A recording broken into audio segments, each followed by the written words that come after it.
Lirvot Rabbeinu Akadosh, Lirvot à Balapetek Akadosh, Rabbi Israël Berodeser, Nanach Nachman Newman. Mais je voudrais d'abord partager avec vous quelque chose qui m'a énormément touché avant de rentrer dans cette vidéo. Ces derniers temps, plusieurs adolescents sont venus me voir, tous issus de familles nanar, Breslev bien sûr, et ils sont venus très discrètement, presque en secret, et ils m'ont dit une phrase qui m'a beaucoup bouleversé. Ils m'ont dit la chose suivante.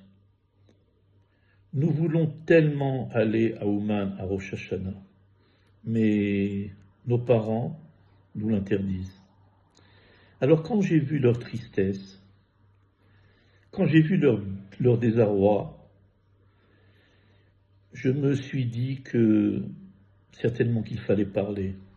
Pas pour créer une polémique, parce que cette discussion Ouman, Jérusalem, elle a toujours existé, mais en fait, uniquement pour dire les choses avec respect et vérité. Ces jeunes connaissent très très bien les paroles de Rabbeinu, qui a dit « Vous m'écouterez surtout, sauf si je vous dis de ne pas venir chez moi à Rosh Hashanah ». Alors imaginez-vous l'autre situation.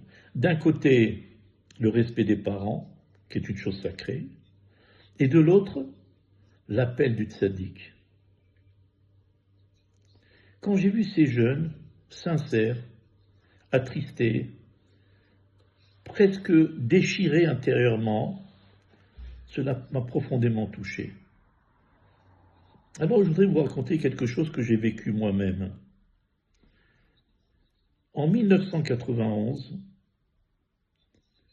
Rabbi Israël Berodeser, que tout le monde appelait Saba Israël, s'est rendu seul au palais du président de l'État d'Israël pour rencontrer le président de l'époque, qui était Chaim Herzog, le père du président actuel.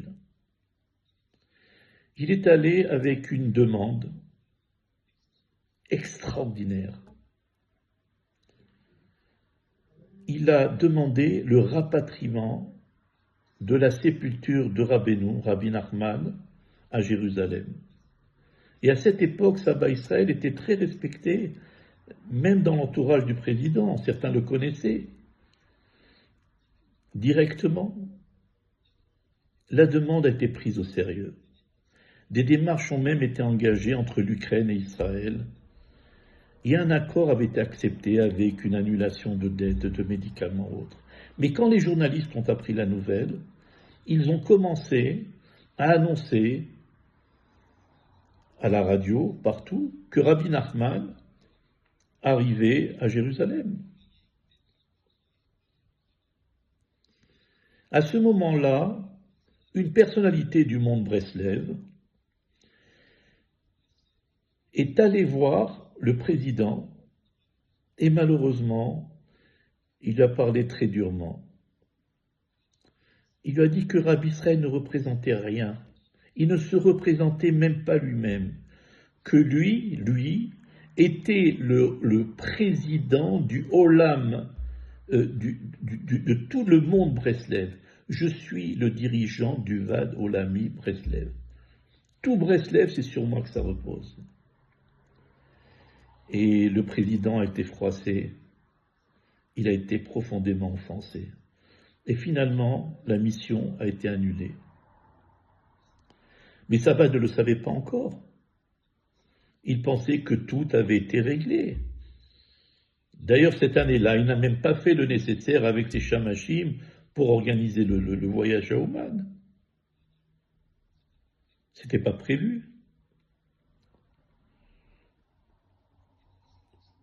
Et moi, je pensais que tout était terminé. Moi-même, avec des chaverim, avec un proche ami, j'étais au Kotel avec un ami. Et pour nous, il n'y avait plus de voyage à Ouman cette année-là. Mais lorsque Saba a appris que tout avait été annulé, il a réagi avec une force incroyable. Et il a dit, non, ils veulent me garder ici, mettez-moi dans l'avion, je dois voyager à Ouman. Il s'est battu comme un titan. Et beaucoup de personnes voulaient l'empêcher de partir. Mais Baruch Hashem, il a pu monter dans l'avion. Et nous aussi, lorsque nous avons compris que la situation avait changé, nous avons couru à l'aéroport, nous avions pris des vêtements très rapidement à Mevaseret Sion avec mon ami, et nous avons foncé à l'aéroport. À l'aéroport, nous avons réussi à acheter des billets sur place. Grâce à Dieu, ils ont accepté qu'on les paye avec des séries de chèques. Et je me souviens que nous étions blancs, mon ami et moi. Et nous avions failli rater Ouman. Ouman, pour nous, depuis le premier Ouman, nous étions là. C'était le troisième, depuis 1989. Mais il y a quelque chose qui est de plus incroyable encore. En 1992, juste avant Rosh Hashanah, Saba Israël est tombé de sa chaise.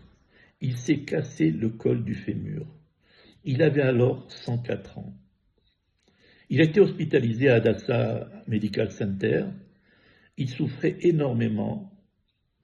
Alors beaucoup de Ravéri m'ont dit nous allons rester avec Saba. Mais Saba Israël a refusé. Il a dit je ne veux pas que qui que ce soit reste avec moi, que tout le monde voyage à Ouman. Même les Shamashim, les serviteurs, ils ne voulaient pas qu'il reste avec lui. Il voulait que tout le monde voyage à Ouman. Il allait rester seul à l'hôpital avec les médecins et les infirmières, alors qu'il souffrait énormément. Et là, quelque chose d'extraordinaire s'est produit. Le col du fémur de Saba Israël, à l'âge de 104 ans, s'est ressoudé. Les médecins eux-mêmes ont été stupéfaits. Ils ont parlé du miracle. Tout le corps hospitalier n'a pas pu expliquer ce qui s'était passé. Pour eux, c'était incompréhensible. Mais pour ceux qui connaissaient Saba, c'était clair. Le ciel n'avait pas décidé que sa mission s'arrêtait maintenant. Et malgré tout cela, malgré la douleur, malgré l'hôpital, malgré son âge avancé, sa priorité, c'était rester Ouman. Alors c'est pour ça que j'ai du mal à comprendre certaines choses aujourd'hui. Comment peut-on dire à ces jeunes, tu n'as pas besoin d'aller à Ouman? Ou même dire que Rabbi Israël, c'est Rabbi Nachman. Mais c'est vraiment une très grande confusion. Rabbi Israël était totalement annulé devant Rabbeinu. Il ne parlait que de Rabbeinu. Il n'existait pas. Il ne vivait que pour diffuser son message. Il était translucide. Dire aujourd'hui que d'aller chez Rabbi Israël, c'est remplacer Ouman, ça n'a jamais été son enseignement. Au contraire, une fois quelqu'un lui a dit à Rabbi Israël, je ne veux pas aller à Ouman, il lui a dit, si tu ne vas pas à Ouman, ce sera catastrophique. Et vraiment, c'est ce qui a été. Alors empêcher aujourd'hui des jeunes d'aller à Ouman, c'est une responsabilité très lourde. La vérité, elle est simple. Tant que la sépulture de Rabbi Nachman est à Ouman, on voyage à Ouman.